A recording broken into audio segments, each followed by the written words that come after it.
The Lord be with you. And with your spirit. A reading from the Holy Gospel according to Matthew. Glory to you, O Lord. When Jesus heard that John had been arrested, he withdrew to Galilee.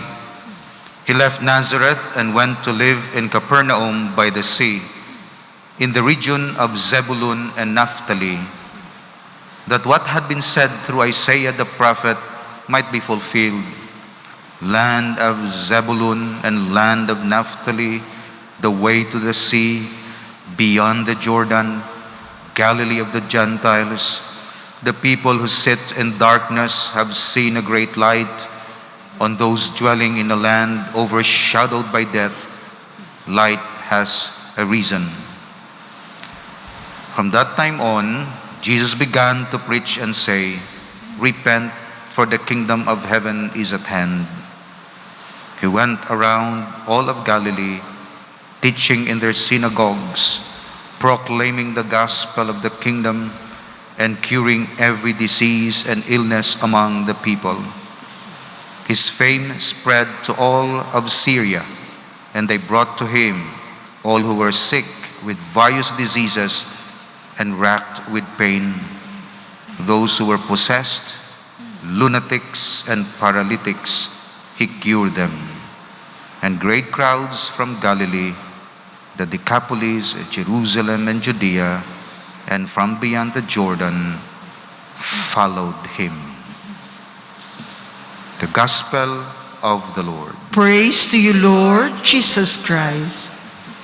We continue to meditate on the importance and grace of the works of mercy, again both corporal and spiritual, but we are meditating now on the spiritual works of mercy, namely, instruct the ignorant, counsel the doubtful, admonish the sinners, bear wrongs patiently, forgive offenses willingly, comfort the afflicted, and pray for the living and the dead.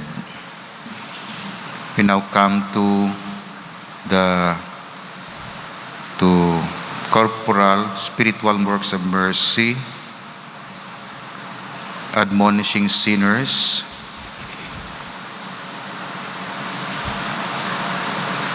First, we are told to rebuke our brother when we are alone with him.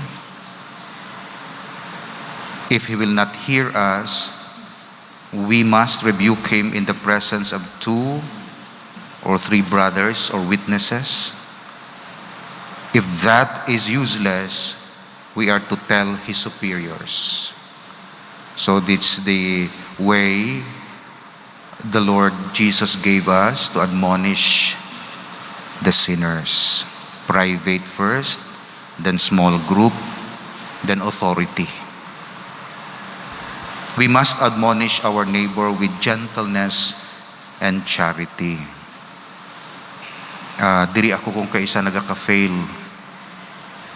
Takan gani ako, hindi na ako ka-admonish, mangakig na ko ya, hindi na admonish. Anger na yang ako. Kapito ko na gani ihambal, kawalo, kapulo, kag wala gasunod. Gasaka na dayon ang dugo ko.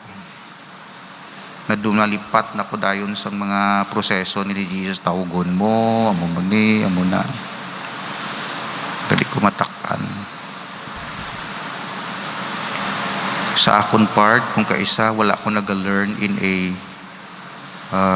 kalma nga pamaagi. Pero kung hanuton ako, dira ako nag-learn. Amo man kita kung kaisa, ang balon kita sa ngamusin ni, kalma, wala kita ga-learn. We take it for granted. Hulaton gid naton nga singgitan kita kag pakahuyan. Kao mo ang pag-learn sang lesson naton. Hindi lang sa tawhanon nga level, kundi bisan sa Dios. Ina-remind na kita, repent, hindi waay gihapon. O sige, linugan ka mo kag bahaan. Kagamo naman ang pag-realize naton. So sa aton part, ang baldiri, we should ask the Holy Spirit to give us the spirit of gentleness and charity. Kag kung kita ang kinakoreksyonan, kita maghulat pasang hanot nga tudo-tudo kung para malang sa aton kaayuhan, batunan na ina, magkambyo. Kay kung hanot nga tudo-tudo, may sakit na sang buot, may away na may hindi na napag-insyentihanay, di nga dalun tagida sa mo nga level, na pwede malang kita ka-learn through gentle and charitable admonition.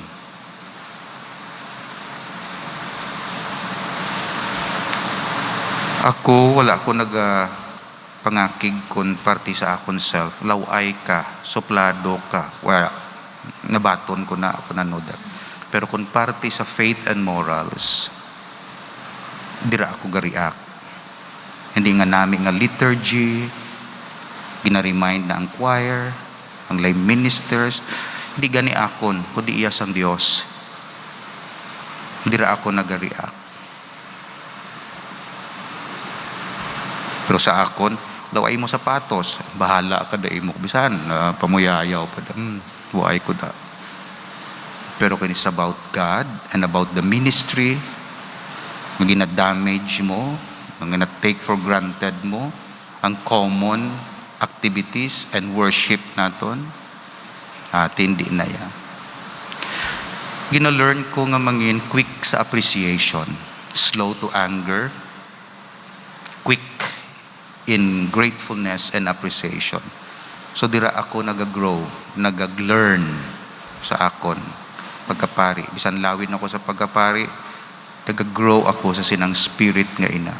To appreciate, to affirm, to encourage. Admonition sang sinner, wala ko yung problema. Anytime ga-admonish ako.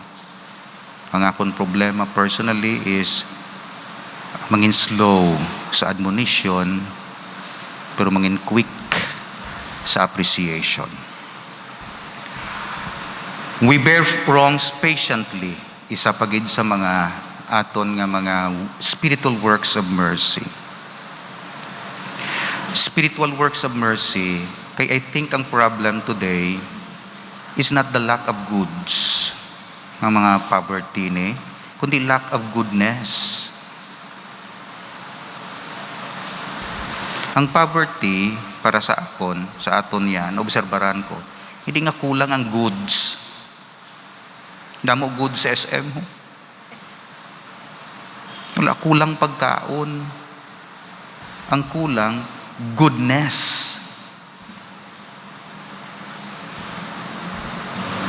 Sharing ang other-centeredness. That's why the more nga ginapadamo mo ang pagkaon, kag nagatambak man lang dito, kag wala naton ginatudluan sang spiritual life ang tao, wala na tipunon man lagi hapon nila. Wala di masolbar ning poverty nga ni kun wala goodness. Produce goods kag wala goodness, tipunon lang na sa mga manggaranon. Ga bilyonaryo sila, ga trilyonaryo sila ya, damo imol. So hindi kulang pagkaon Ang kulang, goodness of the heart. Ning korupsyon ni, kag mga kung ano-ano na, amo nang kulang, amo na ang goodness. Tanawabala ninyo kung may kalamidad, gagawa ang goodness, gagluwa. Damo pagkaon. Tungkol gagawa ang goodness lang, kung sa emergency. Pero in ordinary situation, wala, ang goods ginatago. That's why for me, wala. Sagudon kita sang Dios, timplahon yang kalibutan ni mag-produce sang damo nga pagkaon. Ang kulang ang goodness sang tao. That's why hindi sufficient corporal works of mercy. Kinahanglan may spiritual works of mercy. Hindi lang to give the goods and merchandise, but to share goodness also. Kita nyo kung Christmas, abunansya ang pagkaon, hindi na naghalalin. Wala na gina-produce sa Christmas time lang, long before na-produce na. Pero tungod may spirit of goodness and generosity, gagawa. So kung hindi pagsulbaron sa gobyerno nga goods lang, tapos good manner and right conduct, hindi pagbalik, hindi na, maimol kita kag maimol. Corporal works of mercy lang, kag wala sang spiritual works of mercy, maimol kita. Kinanglan balanse. That's why sa Bible, sa aton niya pagtulunan, tudluan kita, no? Hindi sufficient ang corporal. Kinanglan may spiritual man. Because we are made a body and soul. Corporal para sa bodily concern, spiritual para sa soul concern.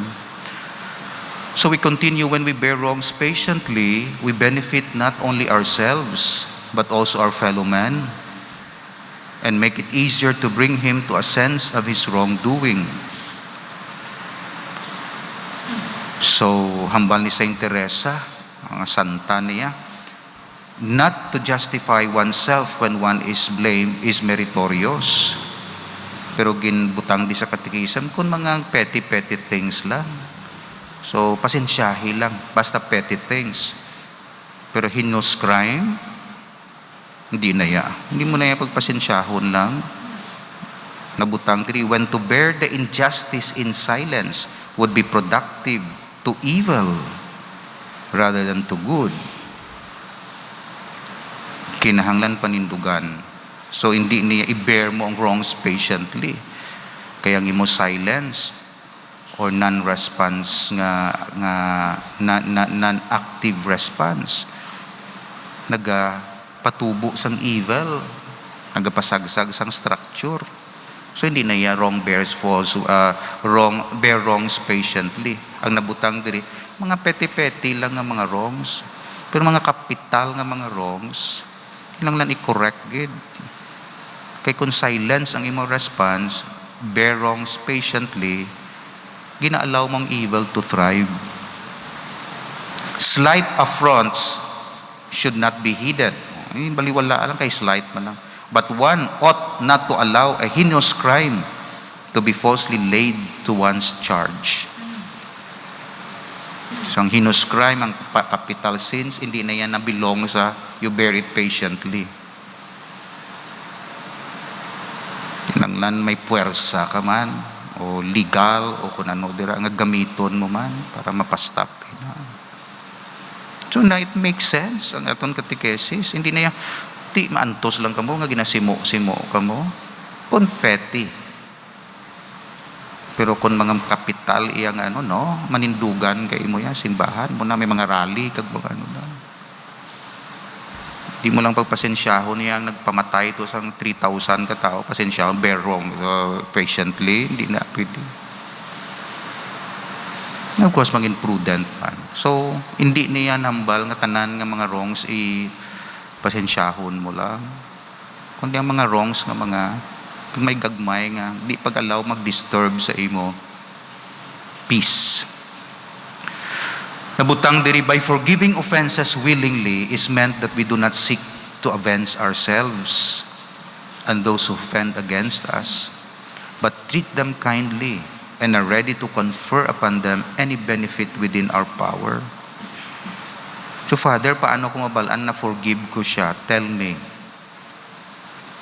Una, wala kagid plano magbalos. Ikaduha, ang imo attitude positive sa iya. Ikatatlo, ginabendisyonan mo siya. Pero kung pagkakita mo, nagamaldisyon ka sa iya, wala mo siya na forgive. O pagkakita mo sa iya, kabay pa magdimalas, wala mo siya na forgive. Kabay pa mapatay, masandad siya, mahulog sa hagdan, maglaway, kag kunanuda, wala mo siya na forgive. Pero kung ang enemy mo, bisan nag-resist ang mo feeling, pero ang imo will kag decision na Lord, bless him, bless her, pindisyo siniya siya Ginoo, you know you are starting to forgive your enemies. Joseph's conduct toward his brethren affords a beautiful example of this virtue. Remember, sa Joseph, sa Egypt, instead of revenging himself on them, he embraced them and kissed them and loaded them with gifts. If we willingly forgive those who trespass against us, God will forgive our transgressions as well, as we are told in the 5th clause of the Our Father. Sunod diri, comfort the afflicted. Nabutang diri, the sadness of a man consumeth the heart. Proverbs 25:20. Ang kasubo ko nagaut-ut sa imo. Do ginakaon ka daw anay ang kasubo, depression. Sa sulod ka ginagupa. To console the sorrowing is as much a good work as to nurse the sick. Words of comfort in time of affliction are as welcome as rain in time of drought. So, comfort naton. So, nabutang na lang diri. The last nga spiritual works, to pray for the living and the dead, is a work well-pleasing in God's sight. It benefits at the same time both them and us. God enjoins upon us especially to pray for our parents and benefactors, for the Pope, for the ruler of our country, for the bishops and clergy, and also finally for our enemies. So ginapangamuyuan nato nina. So amoy na ang spiritual works of mercy. Last point, in what spirit should the works of mercy be performed? Ano kanong spirit naton maghimo kita sang works of mercy? Diri, we ought not to do good to our neighbor in order to be seen and praised by men. For in that case, we have a reward on earth. So Matthew 6 verse 1. So ang aton kanong works of mercy, hindi pa dayaw-dayaw, pakita-kita. Kung nahimo nato nina, wala na kita padya sa langit. Good man na, pero diri nang padya. Ya kay tigin appreciate ka na, kag intention mo mapakita. Wala ka na nato, wala na to sa babaw. Na-enjoyan mo na sa dalom. Nor shall we do good to our neighbor in the hope that he will pay us back. Muna ka no. Sunod diri, we must do good to our neighbor for Christ's sake. So hindi sa aton self, kundi kay Christ, for Christ's sake. Nabutang diri, we should do good to our neighbor promptly and pleasantly. So kung mainugbulig kita, promptly, quickly, but pleasantly. Hindi pa insultuhin, hindi pagla buyayawa. Ari ka naman, gabulig ka man, pero ari ka diya ka na. Sige nga hatag ka sang ano mo, gahatag ka bulig. Tamad ka. Pleasantly man kuno, manabutang. We are only required to give alms of our superfluity. In no wise are we bound to deprive ourselves of what is necessary for our subsistence or to keep up our position. Our Lord says, yet of that which remaineth give alms. Luke 11:41. Theologians are in opinion that it is sufficient to give a small percentage of one's yearly savings. So, hindi pag-ubusa ang necessities sang imo life.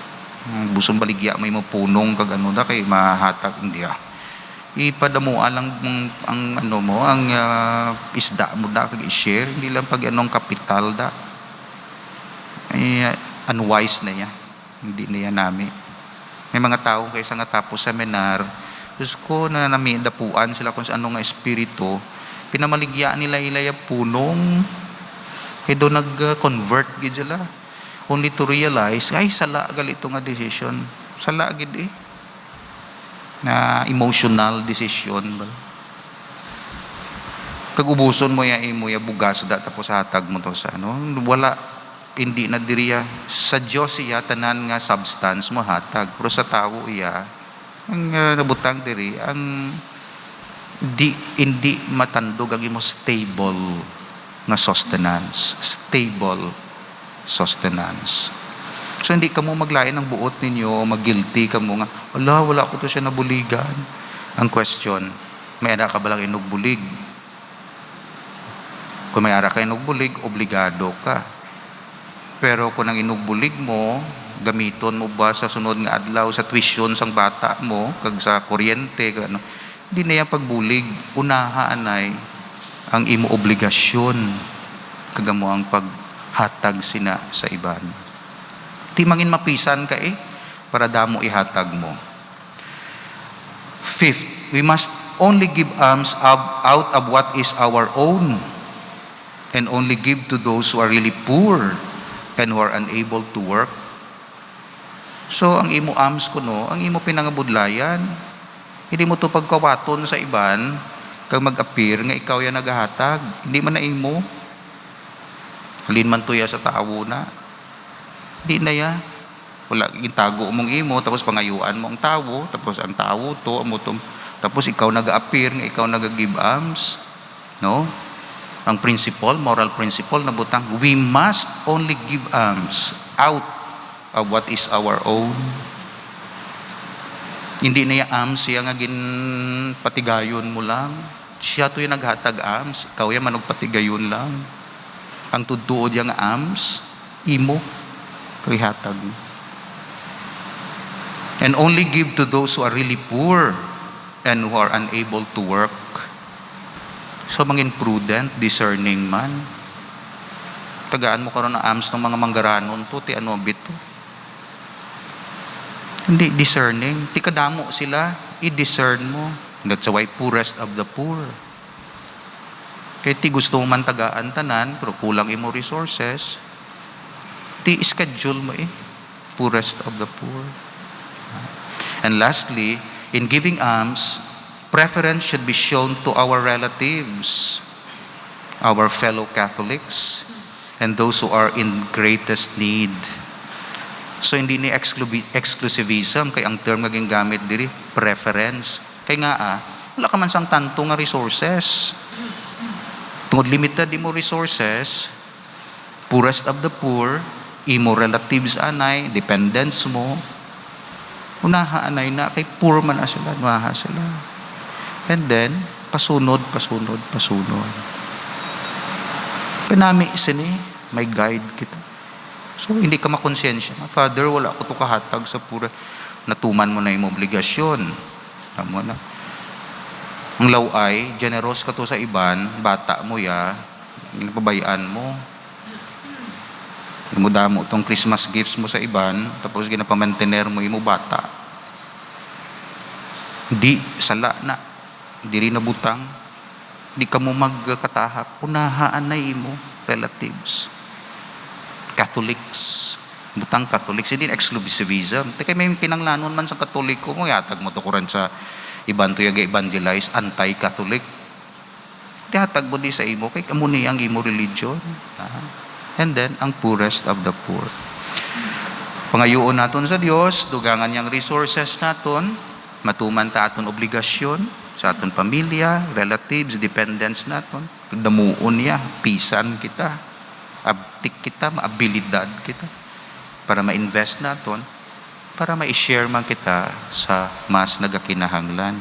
Mas damo ang makashare sang aton works of mercy, corporal and spiritual. Amen. Lord, let the light of your glory shine within us and lead us through the darkness of this world to the radiant joy of our eternal home. This we ask through Christ our Lord. Amen.